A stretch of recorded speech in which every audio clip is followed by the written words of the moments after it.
Morning, everyone. I am Clarissa and we are here on Clarissa Says, where Clarissa says it all, and that is how I feel.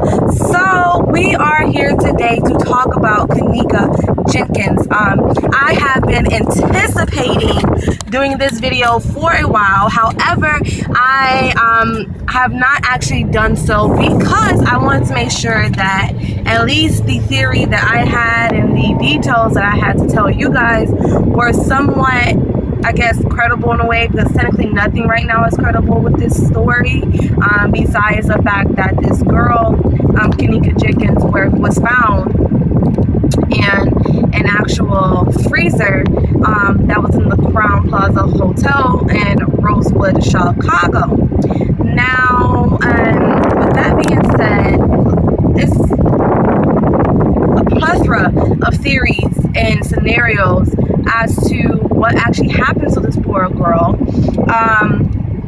I want to first tell you what people have been saying, and then I will tell you what I actually feel. So first off, I'll tell you the situation as to what happened. At first, the police officers were saying that, or the news were saying that the girl Kenneka was found in this fridge, which was in the kitchen. They first said it was in the basement, and they said that basically the girl thought she was so messed up. There was a party and she was so messed up, so she was tricked into maybe thinking that the fridge was an elevator, and because she was so messed up that she just laid down in the elevator that was a fridge and I guess just died. This doesn't make any sense, but that's what they were saying. Of course, it doesn't make any sense, so we all started thinking about what actually happened, things that make sense. The only footage that they had of Kenneka coming down from the party was basically her passing the front desk. So to give you a background of the whole scenario, basically, like I said, there was a party. There was a couple of people. It was a girl that worked there at the Crowne Plaza Hotel. I believe that is Irene, but people are saying it's Monifa. So the stories aren't mixing. I'm sorry, stories are making sense. So people say it's Monifa, which is one of Kenneka's friends, and or Irene, which is also one of their friends. But Kenneka wasn't actually a close friend, as far as what I have found out from research of, basically Irene, or Riri Renee, I think that's the nicknames of her, but she wasn't like one of the close friends. She was Monifa's close friend. Monifa was her best friend. You can see pictures of Monifa and Kenneka everywhere, and that was her best friend. So Irene was just a mutual friend, and there was a party, so I believe it was her party, and she was going to work there. So she was a mutual friend, and she basically was having a birthday party. And because she's having a birthday party, she invited people over, and Monifa and Kenneka joined the party and everything like that. Now, the story was that they told her mother, Kenneka's mom, that Kenneka told her mother that she was going to go bowling. She didn't mention the party at the Crowne Plaza Hotel. She just said that she was going to go bowling with her friends, and she ended up going to that party. Now, at that party, there was a lot of men there. There are specifically 3 people that are most important to this, entire scenario. One in a red jacket, one in a blue jacket, and one, I think, had a white bandana, or was that guy with the red jacket with the white bandana as well? Well, it was another guy, and I don't know why, but everybody's forgetting about that guy. But he's just not in the main front, but he's there. So basically, the 2 boys was trying to get with Monifa and Kenneka. One of the guys that was there, I guess, was feeling, well, actually Monifa was feeling one of the guys, and one of the guys was okay with, I guess, doing what Monifa wanted to do. They had scenarios basically saying that in the background that she was going to be paid $200 to basically have sex or do something with Kenneka, because Monifa wanted to do something with the guy, and the guy didn't want to do something unless his friend was going to get some too. and I'm trying not to be vulgar, so I'm not saying the words I want to say, but do something. So they wanted to do something, you know what I mean? And they said that he didn't want to go down if his friend wasn't going to get some too, and Kenneka was a little messed up, so she couldn't, of course, do anything. This is the story they were saying. This is not how I feel, this is what they were saying. So basically, there have footage with the girl Irene. If you haven't been like following the story, there's footage of Irene making videos on Snapchat and stuff of that nature, and Facebook Live, and she has burnt orange hair. They're listening to music and things of that nature, and if you play the audios, you can hear in the background literally someone say like, "Help me," or "That girl, that's sad, that girl is being raped," or "That's messed up, that girl whipping, that girl's getting raped on her ass," some of that nature. And then you can hear Irene say, "I told y'all," like as the camera's going down around like 390, and the video that she had up, it's like, "I told y'all." So basically from there, people thought that Kenneka was being raped by the guys. At first, they were saying that it was multiple guys basically trying to get with Kenneka because she was drunk, and they were trying to drag a train on her, and she wasn't going down for it. Multiple guys wanted to do something with it. That's at first what they were saying. But then later on, they were saying it was one guy that was trying to get with her, and he did. And then because of the fact of her saying "I help me" is because you can also hear in the audio that basically say like, "Damn, you crazy" from the back, or it's like some of that nature. So basically at that point in time, when you hear the man saying that's like his moaning, it sounds like it says like that, like basically you hear moaning, and then you say a man voice say "You're crazy" from the back.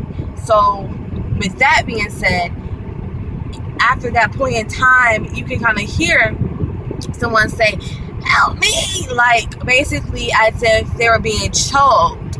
Like say for instance a man, and you're drunk and you're a female, and your face is put down, and their boy is trying to get you from the back or whatever, so they're putting your head down, like they're strangling you in a way, so therefore you can't move. And you know, she may be on a little tip, so she would have probably been moving and probably been extra. She probably was trying to get away from him because she probably didn't want the situation to go down.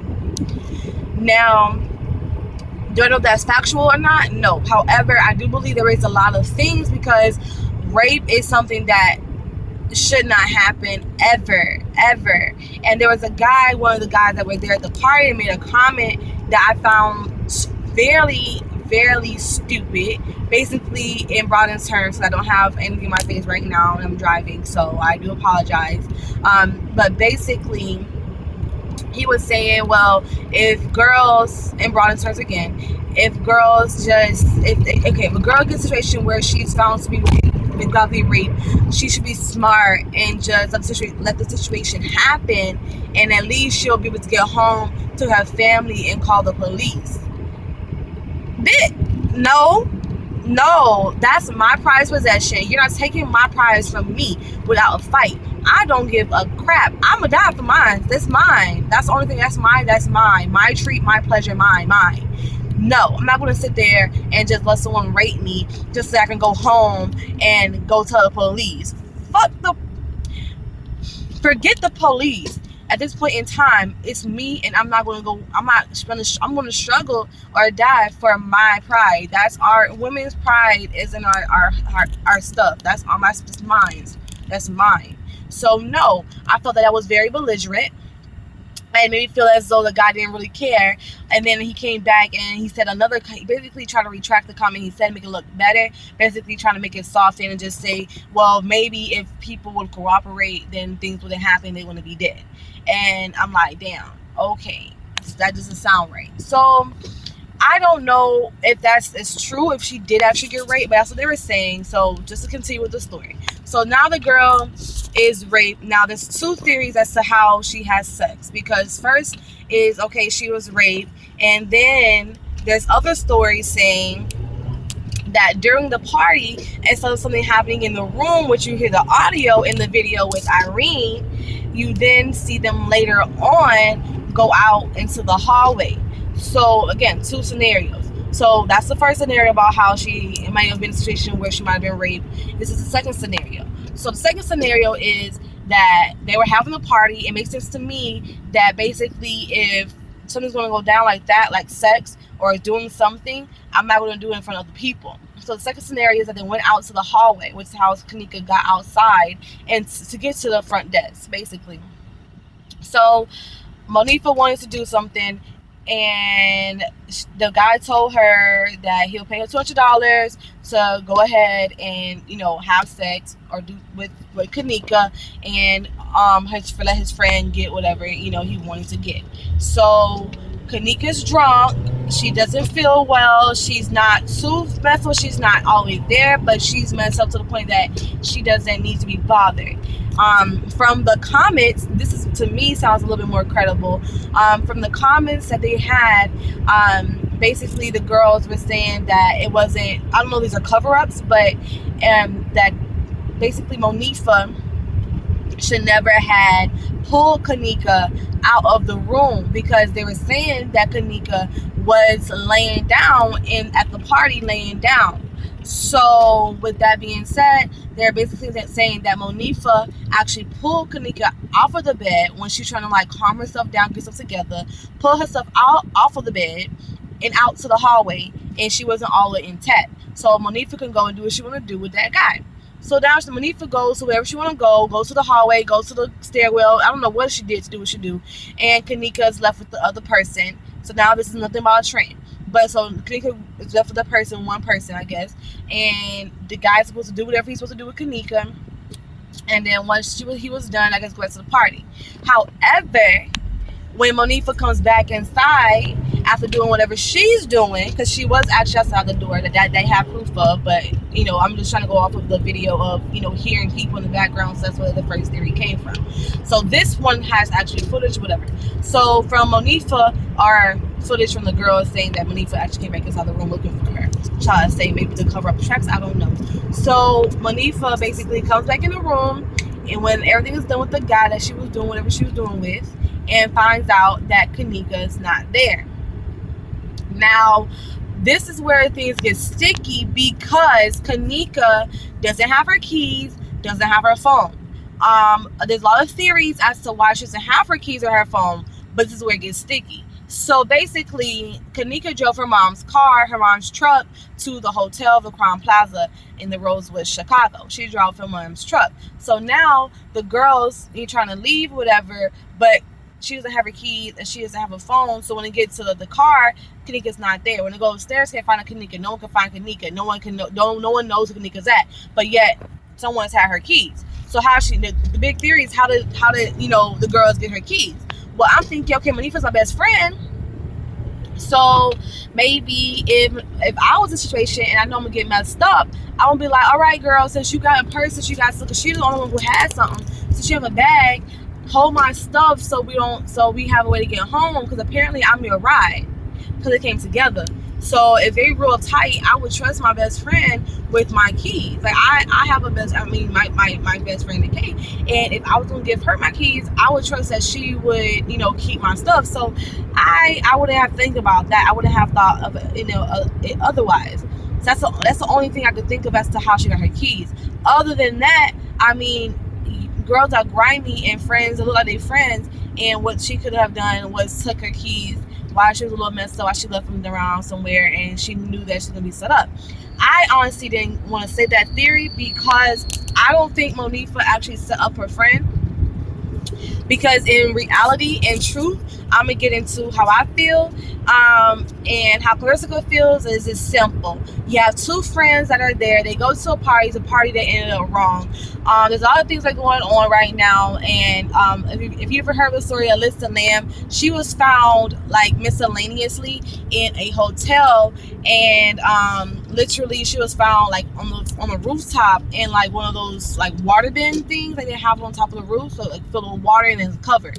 There's no way for her to put herself in there and close the top, because the top is real heavy, but yet she's found there. So I think there's a lot of things that we're missing here. They even showed a video of some girl committing suicide, but that is like a trick, because she has nothing to do with this party. She wasn't even there at that party. That's some girl in Ohio that committed suicide, but they were making it seem as though the girl was there and she was committing suicide. So they're basically saying, like, basically making the situation more than it has to be, reverting it from what it is. So there's a lot of things that were missing, a lot of missing links. I don't believe that Monifa was raped. If she was, I that's sad, but I don't believe that she was raped. I believe that something wrong that happened that we are really missing. A lot of things go wrong.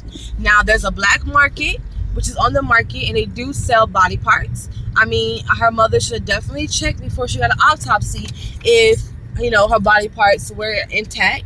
She should have also checked if they would have told her the truth at the autopsy if she was already cut, because then you would know if, you know, things were a little different, to know if they did actually take her organs and leave her in the freezer and sell them on the black market, because they do that. That's stuff that they do. And there's people right now being in Rosewood, actually right near the Rosewood Hotel. There's a center that you can go and donate your organs to. So I wouldn't be surprised if there was someone who came and actually donated or took her organs or whatever, and that was that, because it makes not making any sense. Now, what happened as to how she got in the freezer, I don't know, because the reason why is there's only cameras behind the front desk and behind from the door, so you can see who's coming in and out and who's coming to the front desk. Of course, the money. So with that being said, if the person was coming in and out with, you know, the funds and whatever, and you can only see them from the front door, when she went back to the actual place where she's found, there is no cameras because it was a restricted area where no one can actually technically go, because it's restricted due to construction of the new restaurant that they were building or revamping in the hotel. So because they're revamping the hotel, they have a new restaurant, and there's no camera back there, so there's no one to actually see how she got there, who closed the door, whatever. Latest update is that apparently there's two doors. You go into the kitchen. When you go into the kitchen, you then make another turn, and there's another door. So they were saying that she was in the other door, so someone had to first lock that door. There's no way to lock herself from the inside. There's no way to lock herself in the inside. And she would turn in, she would walk in and say, okay, you know what? This is not right. Let me turn back around. Because it looks like they say have footage of her going from door to door to door to door on the floors. But not on that floor. No one knows how she got to that floor. No one knows how she got in there. But they say they have footage of her going from door to door to door to door. Basically trying to find her way back to where the party was. So to me, I don't know if someone was following her. I don't know if she, you know, had some situation. But if you really see the footage of her going from door to door to door, you kind of look at it as like Alyssa Lamb, where she was found like literally by herself in this water thing on the on the top, on the roof outside. So she had to basically go outside, and the last footage they have of her is in the elevator. So it's just not adding up to me, and I feel bad for the situation, and I just send kudos out to the family, and it's just really, really crazy.